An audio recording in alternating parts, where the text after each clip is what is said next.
The last thing I remembered before the crash was the sound of my motorcycle roaring down the highway. The wind whipped against my face and adrenaline coursed through my veins. Then, a screeching car, a flash of blinding headlights, and the unforgiving pavement rushing up to meet me. When I came to, I wasn't awake. Not really. It's hard to describe the state I was in. My body was heavy, paralyzed.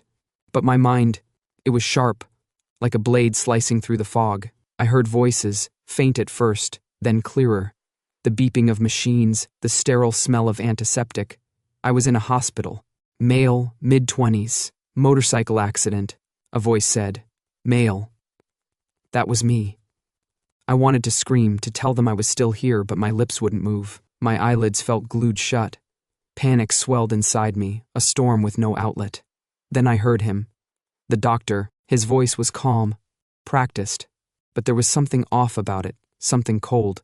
No significant brain activity, he said. Organ donor. We should prepare for procurement. No significant brain activity? I was screaming inside my head. I was alive. I could hear him. I could feel the icy air on my skin, the prick of needles in my veins. He was wrong. Or worse, he knew and didn't care. We'll monitor for a few more hours, but he's a prime candidate, the doctor continued, his tone clinical, detached. Time blurred. I lay there, trapped in my own body, as shadows danced at the edge of my consciousness. Whispers began to creep in, faint at first, then insistent, like a chorus of unseen voices. They weren't coming from the room, they were inside me, around me.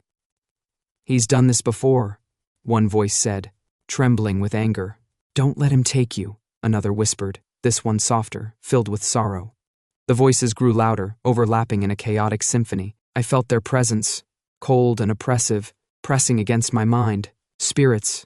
I could see them now, flickering like distorted images on a static-filled TV screen. Men, women, even a child. Their faces were pale, eyes hollow, filled with despair. They surrounded me, their mouths moving in unison. He's a killer, they chanted. Not a savior. The spirits weren't uniform. Each one carried the marks of their death. A man with a sunken chest as if something had been violently removed. A woman clutching at a stitched abdomen, her lips moving soundlessly in perpetual agony. The child, a boy no older than 10, clutched a stuffed animal stained with something dark. His eyes, wide and sorrowful, seemed to pierce through me, as if begging me to understand. Some of them whispered, their voices blending together like wind through the trees. Others screamed, their cries reverberating in my skull. He cut me open while I was still alive, one woman's voice wailed. Her spectral form flickered closer, her translucent hands reaching for mine. You have to stop him. Then a new voice cut through the noise, a woman's voice, firm and steady. Stop, she said. The spirits fell silent, retreating into the shadows. I felt a warmth, a flicker of hope. The voice belonged to someone in the room, a female doctor. We're not declaring him dead, she said, her tone leaving no room for argument. His vitals are stable, and I'm not convinced this is irreversible. Dr. Morales, the male doctor said, irritation creeping into his voice. The scans show minimal activity. He's a registered donor. This could save lives. Or it could cost one, she snapped back. I'm ordering a full reevaluation.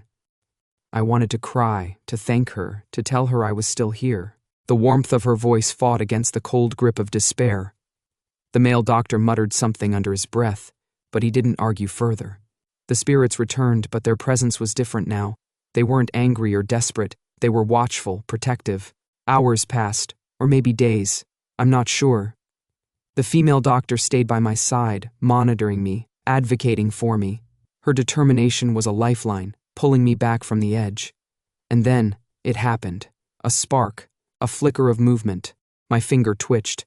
The machines registered it, and I felt a rush of activity around me. He's responding, she said, her voice triumphant. I opened my eyes, slowly, painfully.